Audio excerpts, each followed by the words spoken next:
नमस्कार, कालका से समाल खां देख रहे हैं आप और मैं हूं आपके साथ ज्योति।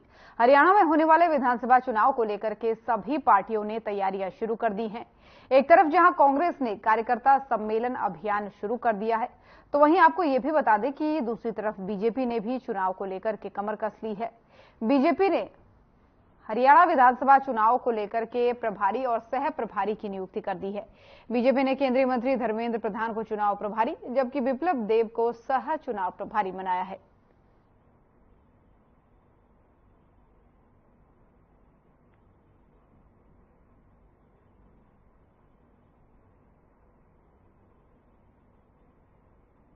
तो चंडीगढ़ से आपको खबर बता रही है, जहां पर बीजेपी ने विधानसभा चुनाव के मद्देनजर जो है प्रभारी और सह प्रभारी की नियुक्ति कर दी है। धर्मेंद्र प्रधान केंद्रीय मंत्री जो शिक्षा मंत्री भी हैं, उन्हें हरियाणा विधानसभा चुनाव के लिए प्रभारी नियुक्त कर दिया गया है। वहीं बिप्लब देब जो त्रिपुरा के पूर्व मुख्यमंत्री हैं, वर्तमान में राज्यसभा सांसद हैं वहां से, तो उन्हें सह प्रभारी नियुक्त किया गया है, क्योंकि आने वाले 2 से 3 महीनों के अंदर यानी अक्टूबर के महीने में चुनाव होने हैं विधानसभा के हरियाणा में। तो उससे पहले तैयारियां जो है सभी पार्टियां कर रही हैं और इसी कड़ी में बीजेपी ने भी प्रभारी और सह प्रभारी की नियुक्ति हरियाणा विधानसभा चुनाव के लिए कर दी है।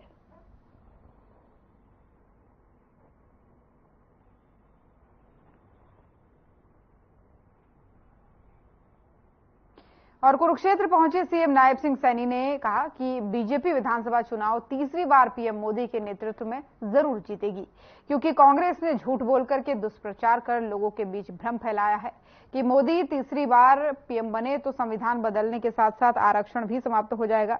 अब इसका पर्दाफाश किया जाएगा। उन्होंने कहा कि लोकसभा चुनाव में कांग्रेस ने बीजेपी से ज्यादा वोट लिया, लेकिन समीकरणों में सीटों में कुछ कमी जरूर है। अब कार्यकर्ता मजबूती से काम करेंगे ताकि विधानसभा चुनाव में कोई कमी पेशी न रहे।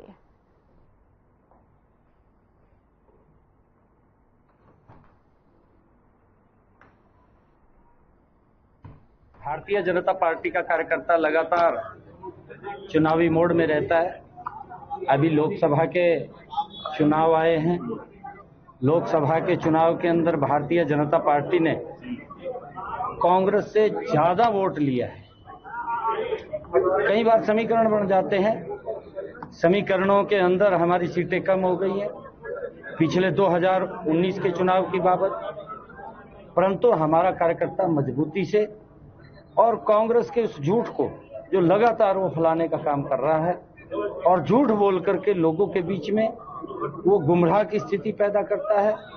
किस प्रकार का भ्रम फैलाया गया कि अगर मोदी जी तीसरी बार प्रधानमंत्री बनेंगे तो संविधान आरक्षण को खत्म कर देंगे। इस प्रकार का झूठ बोल करके उन्होंने वोट लेने का काम किया, परंतु जो मोदी जी ने पिछले 10 वर्षों में काम किए, हम उन कामों के बल के ऊपर लोगों के बीच में जाकर के उस झूठ का पर्दाफाश करने का काम करेंगे और विधानसभा के चुनाव के अंदर बहुत बड़े मैंडेट से तीसरी बार नरेंद्र मोदी जी के नेतृत्व में हरियाणा में भी भारतीय जनता पार्टी की सरकार है।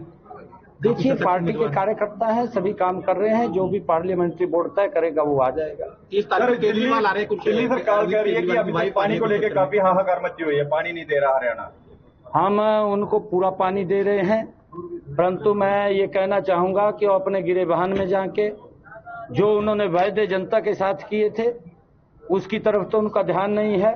भ्रष्टाचार के ऊपर ज्यादा उनकी नजरें टिकी हुई हैं।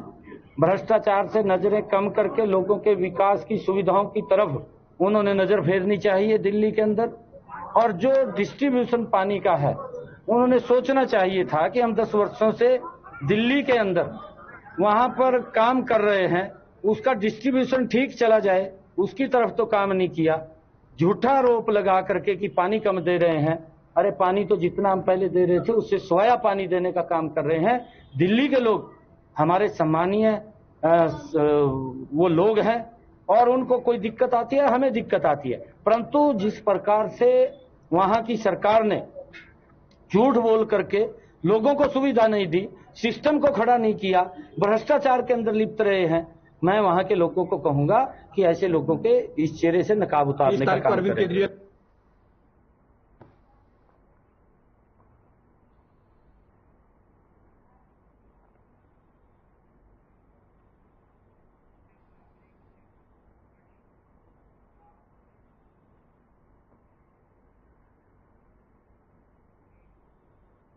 और अब बड़ी खबर सामने आ रही है दिल्ली से, जहां पर केंद्रीय मंत्री मनोहर लाल से जो है मुलाकात की है राजस्थान के सीएम ने। तो ये बड़ी और अहम जानकारी आपको दे रहे हैं, जहां पर दिल्ली में मनोहर लाल से राजस्थान के सीएम ने शिष्टाचार भेंट की है। विकास और जन कल्याणकारी विषयों पर यहां पर बातचीत इन दोनों के बीच हुई है। बताया जा रहा है कि दिल्ली पहुंचे थे राजस्थान के सीएम भजनलाल शर्मा और इस दौरान उन्होंने केंद्रीय मंत्री मनोहर लाल से मुलाकात की है। शिष्टाचार ये भेंट रही और बताया जा रहा है कि इस भेंट के दौरान विकास और जन कल्याणकारी विषयों पर चर्चा हुई है दोनों के बीच में। तो ये बड़ी और अहम जानकारी आपको बता रहे हैं दिल्ली से, जहां पर दिल्ली में केंद्रीय मंत्री मनोहर लाल से मुलाकात की है राजस्थान के सीएम भजनलाल शर्मा ने और इस मुलाकात को शिष्टाचार भेंट का नाम दिया जा रहा है। केंद्रीय मंत्री से ये मुलाकात जब उनकी हुई तो बताया जा रहा है कि इस मुलाकात में विकास और जन कल्याणकारी मुद्दों पर दोनों के बीच में चर्चा हुई। तो ये बड़ी और अहम जानकारी आपको बता रहे हैं, जहां पर दो लोगों की मुलाकात हुई है, केंद्रीय मंत्री मनोहर लाल और राजस्थान के मुख्यमंत्री भजनलाल शर्मा के बीच में ये मुलाकात हुई है। बताया जा रहा है कि इन दोनों की मुलाकात में विकास और जन कल्याणकारी मुद्दों पर दोनों ने चर्चा की है। दिल्ली में ये मुलाकात दोनों की हुई है।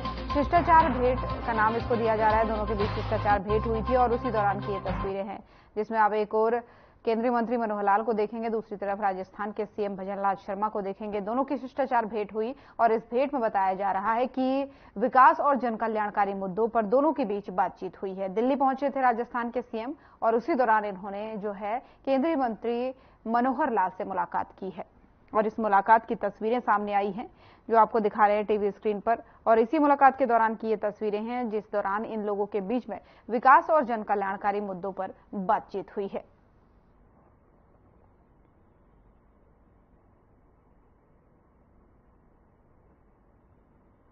तो दिल्ली की ये तस्वीरें हैं और केंद्रीय मंत्री मनोहर लाल से मिले हैं राजस्थान के सीएम भजनलाल शर्मा।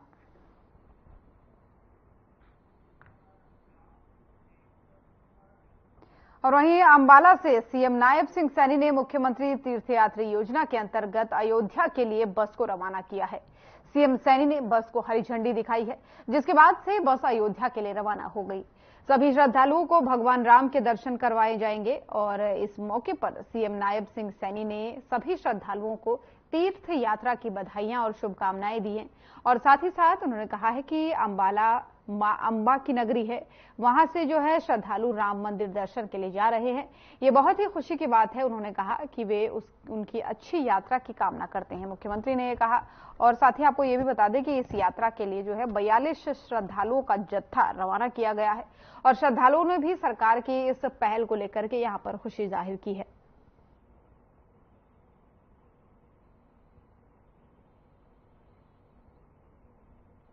बड़े सौभाग्य की बात है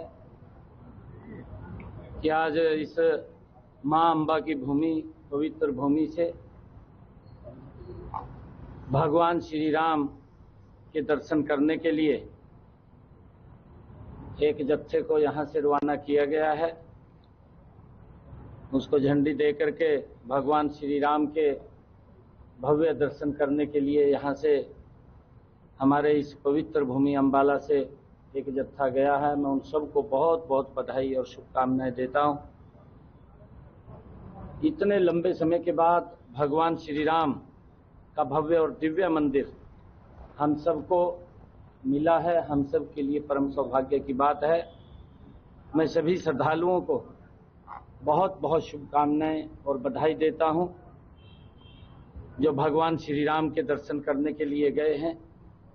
उनकी यात्रा सुखमय और मंगलमय हो, ऐसी परमपिता भगवान श्री राम से प्रार्थना करता हूं और सभी को बधाई देता हूं। ऐसा है, जब एक हफ्ते पहले हमें फोन मिला कि भी आपका नाम सिलेक्ट हो गया है और आप यात्रा के लिए तैयार रहना, तो हमारे तो जैसे सपने थे साकार हो गए। रामलला के दर्शन कौन नहीं करना चाहेगा। तो हम ऐसे मुख्यमंत्री और ऐसे अपने पीएम साहब मेरे सारे मुल्कों को दे ताकि हरों का अपना संस्कार मिले और हर एक को अपना बढ़िया मुख्यमंत्री और सीएम मिले, सीएम और पीएम मिले। कैसी योजना मानते हैं हाँ सर, कैसी योजना मानते हैं इसको बहुत अच्छी योजना मानते हैं सर। बुजुर्गों के लिए ये तो एक जो कर ही नहीं सकते थे, एक उनके लिए ये तो तीर्थ यात्रा बहुत बड़ी यात्रा मानते हैं और जो वर्षों से सर मेरा नाम पूनम शर्मा है और जो ये मुख्यमंत्री ने योजना चलाई है हमारे लिए तीर्थ यात्रा की बहुत अच्छी चलाई है और हमें युद्ध जी का भगवान जी का भी बहुत शुक्रिया अदा करते हैं जो हमारे को अपने दर्शनों के लिए हमारे को फ्री में निमंत्रण दिया है और हम बड़ी खुशी के साथ जा रहे हैं। कितने दिन की यात्रा और कितने लोगों के साथ आप? हमारी पूरी बस है जी और यात्री भी मेरे को पता नहीं 2-3 दिन जितने भी होंगे इसके बारे में नहीं मेरे को पता। जब भी भगवान जी के साथ जा रहे हैं जब कैसे ले जा रहे हैं आज हमें छोड़ जाएंगे।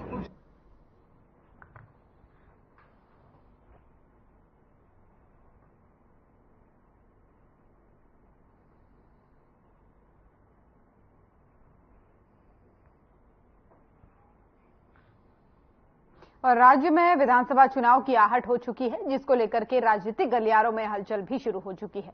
आपको बता दें कि राजनीतिक दलों के बड़े नेताओं ने सक्रियता को बढ़ाते हुए बैठकों का दौर शुरू कर दिया है और इसी क्रम में कुरुक्षेत्र में स्टर्लिंग रिजॉर्ट पीपली रोड पर कांग्रेस कार्यकर्ताओं की बैठक आयोजित की गई। आपको बता दें कि जिसको पूर्व मुख्यमंत्री भूपेंद्र सिंह हुड्डा और उदयभान अध्यक्ष पीसीसी ने संबोधित किया है, जिस दौरान भूपेंद्र सिंह हुड्डा ने कहा कि वो कांग्रेस कार्यकर्ताओं का आभार व्यक्त करते हैं कि लोकसभा चुनाव में उन्होंने गठबंधन का धर्म निभाया है। साथ ही उन्होंने ये भी कहा कि लोगों ने संकेत दे दिया है कि हरियाणा में आने वाली सरकार कांग्रेस की ही होगी। आज हम इकट्ठे हुए हैं, मकसद आपको मालूम है और अध्यक्ष जी ने भी बड़े विस्तार से आपको बता दिया।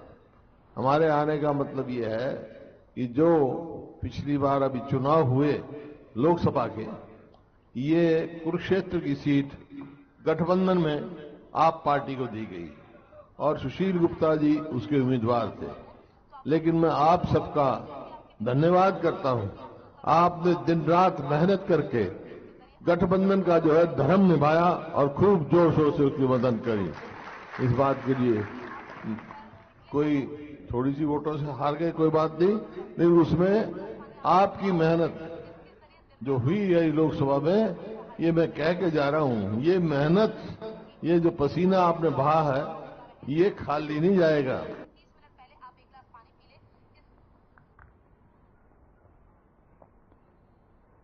और गर्मी का प्रकोप जहां लोगों को परेशान कर रहा है, तो वहीं सब्जियों के रेट भी अब आसमान छूने लगे हैं। सोनीपत की सब्जी मंडी में मटर 200 रुपये प्रति किलो तक पहुंच चुका है और सब्जी विक्रेताओं का मामले में कहना है कि सब्जियां खराब हो रही हैं, जिस कारण अभी सब्जी के रेट कम होने की संभावना तो बिल्कुल नहीं है। वहीं सब्जी विक्रेता रमेश ने मामले में बताया कि गर्मी में खेतों में खड़ी सब्जियों की फसल खराब हो गई है, जिस वजह से जो है सब्जियों की कीमत में लगातार उछाल देखा जा रहा है।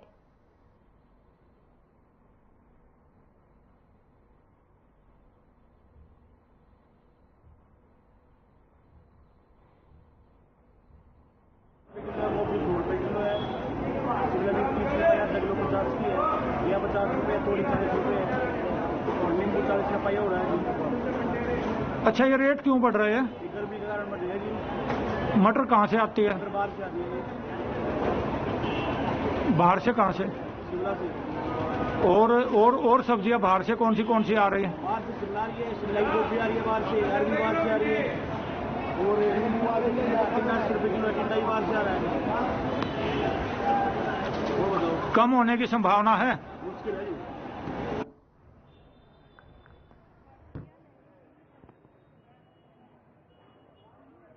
जहां पर भीषण गर्मी लगातार बढ़ रही है और ऐसे में गर्मी के साथ साथ लोगों की जेब पर भी असर पड़ रहा है, क्योंकि सब्जियां लगातार महंगी हो रही हैं।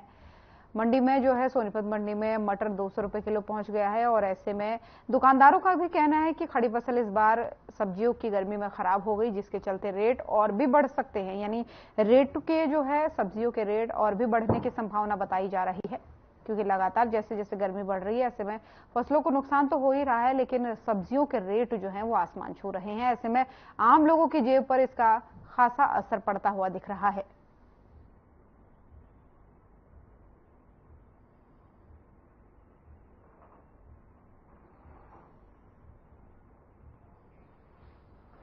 और पश्चिम बंगाल के दार्जिलिंग में एक मालगाड़ी ट्रेन ने कंचनजंगा एक्सप्रेस को टक्कर मार दी। हादसे में कंचनजंगा एक्सप्रेस के 3 डिब्बे बुरी तरह से क्षतिग्रस्त बताए जा रहे हैं। लोको पायलट कई लोगों की मौत और घायल होने की खबर बता रहे हैं। वहीं आपको यह भी बता दें कि जिसे लेकर के रेल मंत्री अश्विनी वैष्णव ने ट्वीट कर दुख जताया है। उन्होंने कहा है कि बचाव कार्य युद्ध स्तर पर जारी है। रेलवे, एनडीआरएफ और एसडीआरएफ जो है निकट समन्वय से काम कर रहे हैं। घायलों को अस्पताल भी पहुंचाया जा रहा है, ये भी कहा गया। रेल मंत्री के द्वारा वरिष्ठ अधिकारी घटनास्थल पर पहुंच गए हैं।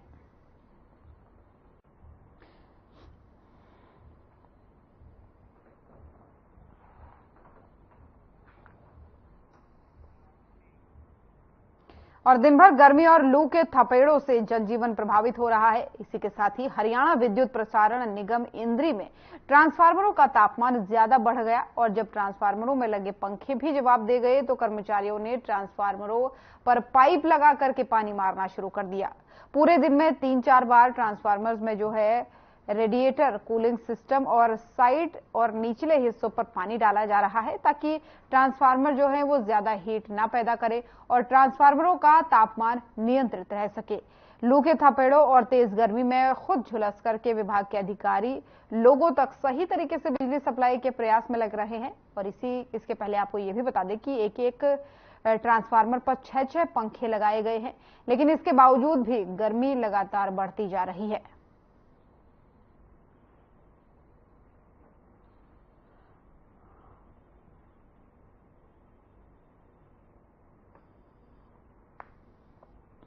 काम करता हूँ बिजली बोर्ड में 132 केवी सब स्टेशन में। क्या कहना चाहेंगे, जैसे आजकल तापमान बढ़ रहा है जी, तो एक छोटा सा मैसेज मैं देना चाहता हूँ मैं आम पब्लिक को कि हम बिजली वाले खास तौर पे जो टेक्निकल जो स्टाफ है हर वो भरकस प्रयास करता है कि बिजली आपूर्ति को बनाए रखे। और इसी एक कड़ी का एक हिस्सा है कि जब लोड बढ़ता है और गर्मी होती है तो हमारे ट्रांसफार्मर्स गर्म हो जाते हैं, तारें गर्म होती हैं। ट्रांसफार्मर का टेम्परेचर बहुत बढ़ रहा है, जैसे कि अब 46-47 डिग्री टेम्परेचर चल रहा है। और हमारा पूरा स्टाफ, इवन की लेडी स्टाफ भी है हमारे पास, सभी मिलकर पूरा भरकस प्रयास कर रहे हैं कि हम किसी तरह से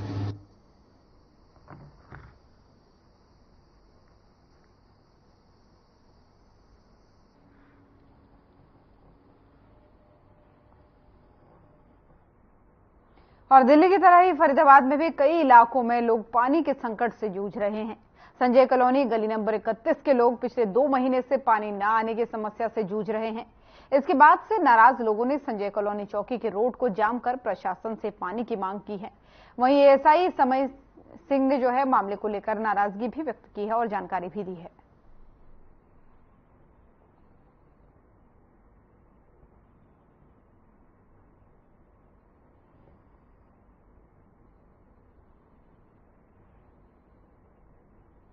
संजय कॉलोनी गली नंबर 31 में आ रही हूँ। हम कई महीनों से पानी की समस्या से परेशान थे। जब हमारा अंत हो गया कि भाई पानी हमें नहीं मिल रहा, हम खरीद के परेशान हो गए तो हमने ये जाम लगाया। तो इसमें पुलिस वाले हैं जो हमसे हाथ उठाए उन्होंने, और उनका कहना ये है कि तुम्हें चौकी से काम पड़ेगा। इसका मतलब ये है कि हम लोग इनके पास जाते हैं, पुलिस किस लिए खड़ी करी गई है? हमारी सुरक्षा के लिए। लेकिन ये हमें कह रहे हैं कि तुम्हें हमसे काम पड़ेगा।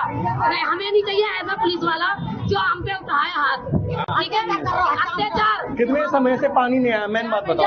2.5 महीना से पानी नहीं आ रहा भाई जी। 10,000 कमाने वाला 6,000 अगर पानी में गवा देगा तो 4,000 में क्या क्या खर्च कर लेगा? क्या दिक्कतें आ रही है? दिक्कत आ रही, 2.5 महीना भाई मार रहे पुलिस वाले। नहीं आया पानी। और कॉलोनी में पानी छोड़ा जाता है। धर्मवीर खटाना के पास गए, उसने आज कर दी 1 साल में 2 साल से परेशान हूँ। निर्मल 2 साल से परेशान हूँ। नगर निगम में किधर पार गुजर सबने हाथ उठा दिए, कोई देखने नहीं आया, कोई देखने नहीं आया। और आज हम सब सब परेशान हो गए 2 महीना से। डॉक्टर की नौकरी करने वाले और हम पानी भराते मेरे बच्चों को राशन खवाते इलाज कराने जाम लग रहा है। कितने समय से जाम लग रहा था? 15-20 मिनट हो गए। तो कैसे खुलवाया गया? हाथ उठा के ऑफिस में जाओ। बीमार है कोई आ रही है।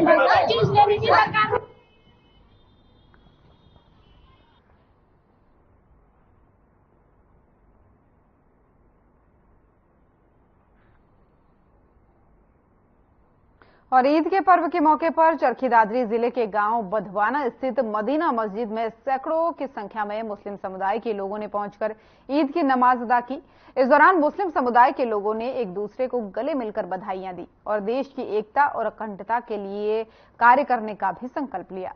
साथ ही आपको ये भी बता दें कि बधवाना स्थित मदीना मस्जिद के इमाम सलीम खान कादरी ने कहा कि ईद का पर्व पूरे देश में बड़ी धूमधाम से मनाया जा रहा है और इस ईद के पर्व पर सभी ने ये दुआ की है कि हमारा देश तरक्की करे और देश में अमन चैन और शांति बनी रहे।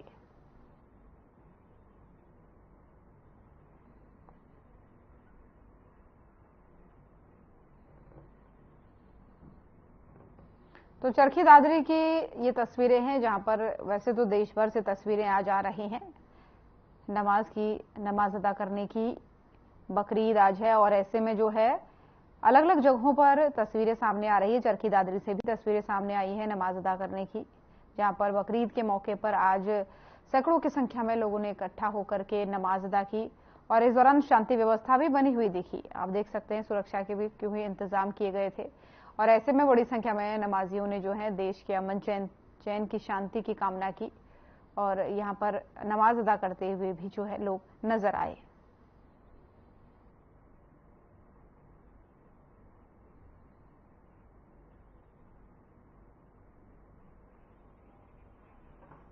तो चरखी दादरी की ये तस्वीरें हैं जहां पर एक दूसरे को नमाज की बधाई देते हुए, ईद की बधाई देते हुए नमाज अदा करते हुए लोग यहां पर आप नजर आए।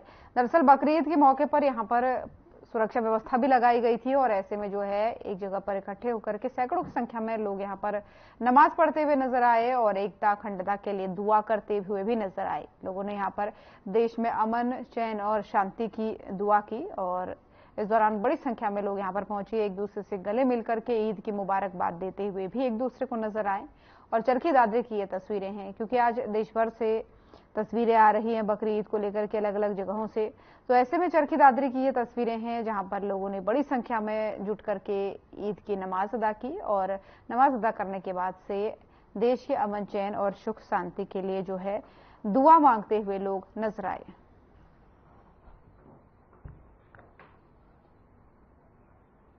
मुबारक दिन है और जो आज ईद उल अजहा का जो दिन है, इस मौके के ऊपर हम सभी मुस्लिम भाई मिलकर के सभी को हमारे मुल्क की तरक्की के लिए, हमारे वतन की तरक्की के लिए अल्लाह तबारक ताला से हम सभी मिलकर के दुआ करते हैं हमारा मुल्क तरक्की पे रहे और आपस में मोहब्बत के साथ में रहें। यही हमारे नबी का फरमान है, यही हमारे नबी ने भी फरमाया है कि आपस में हम सब भाई हैं और सब भाई मिलकर के हर त्योहार के ऊपर मुबारकबाद देना हमारा तुम्हारा सभी का काम है।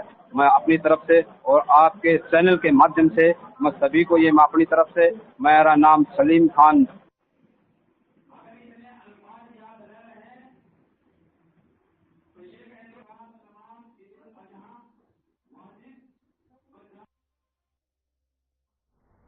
तो हरियाणा की खबरें देख रहे थे आप। बुलेटिन में फिलहाल इतना ही। नमस्कार।